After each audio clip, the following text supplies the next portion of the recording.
no? So, for today's video mga kanokis is i-share ko sa inyo kung paano ako nagtatanggal ng tahid sa ating mga alagang manok na matanda na 5 to 6 years old na. So ganito yung paraan ko sa pagtanggal ng tahid mga kanokis, no? So tara.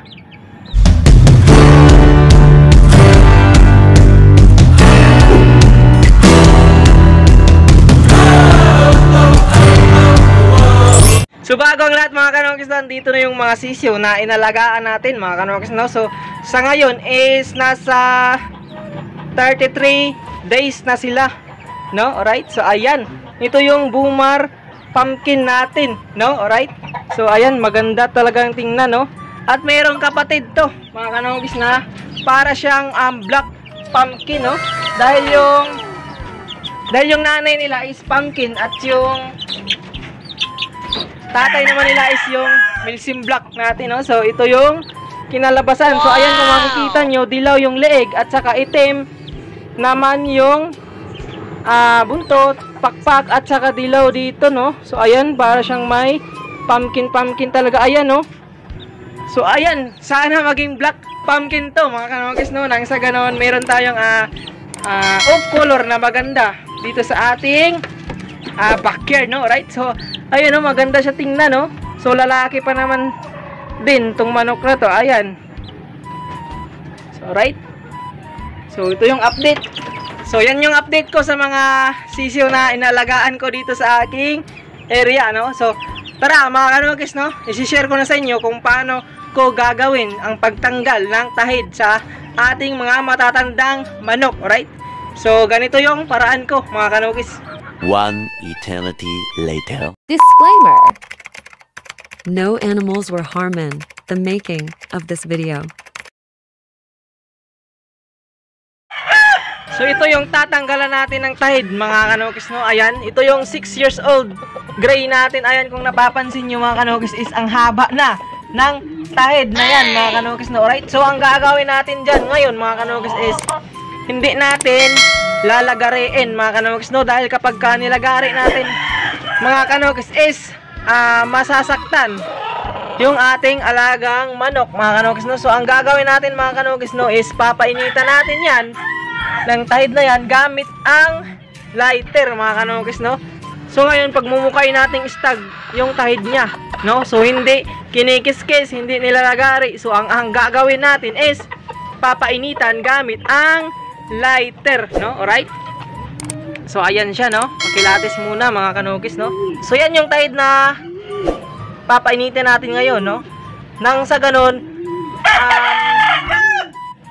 mga kanokis is lumamang tayo kaunti sa ulutan, no? Alright? So meron kasing ibang nagmamanok or nagsasabong na yung basihan nila is tahid, no? Alright? Pero hindi nila alam yung manok is matanda na, no?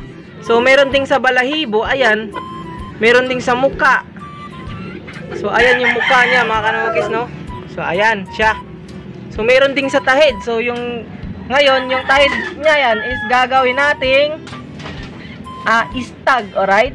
Disclaimer. No animals were harmed in the making of this video. Disclaimer, no animals were harmed in the making of this video. Yung pusa, no? Mga kanokis, no? So, ayan. Naglibang yung pusa sa taas. So, ito yung video mga kanokis, no?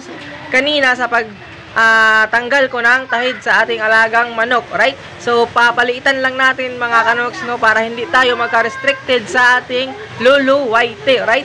So, ito yung manok na to mga kanokis is 6 years old na alisain, no? So, itong manok na to ay galing sa pinsan ko from Leyte. So, di ko lang alam kung saan sa Leyte. Basta, dun galing yung manok na to, right? So, ito ay, yun na nga, 6 years old. So, ayan yung paraan ko sa pagtanggal ng tahid. So, ang gamit natin, no, sa pagtanggal is yung lighter at saka yung damit. Kung meron kayong damit dyan, or basahan. So, ang purpose ng basahan, mga kanokis, is yun yung iikot natin sa tahid dahil kapag direct natin yung kamay is mahinit mga kanokis, no? Kaya, gamit tayo ng damit or basahan. Right? So, yan, lighter ang gamit ko sa pagtanggal So, kung makikita nyo mga kanokis, no, is napakamadali lang hong gawin. At hindi ho nasasaktan yung ating manok, right? Maya, papakita ko sa inyo yung finished product sa pagtanggal ng tide ng ating mga alagang manok, right?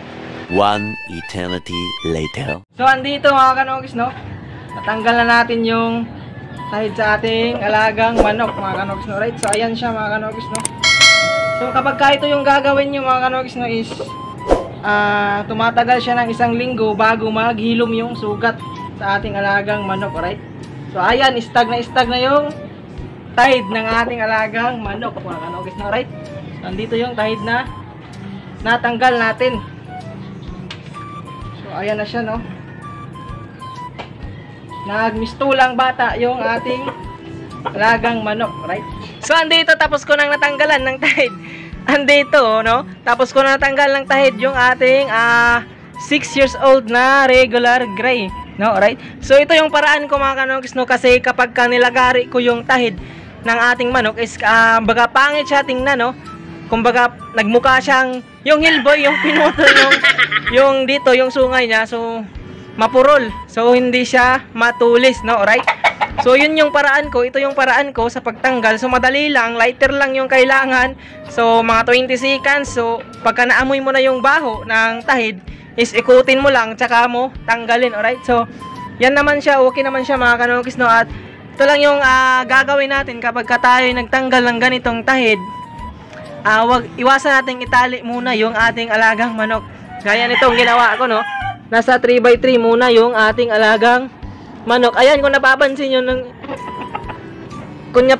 nyo, yung tahid niya is nagmistulang stag talaga, no? Right? So, ayan. So, hindi nilagari, hindi kinikiskis. So, lighter lang yung gamit. Nang sa ganon, maging hindi ma-stress yung ating manok. So, ito yung tahid na naalis natin, no? Right? So, ang haba-haba talaga, no? Kasi, ilang bisis nang naputulan ng tahid yan. At ito yung ginawa natin, no?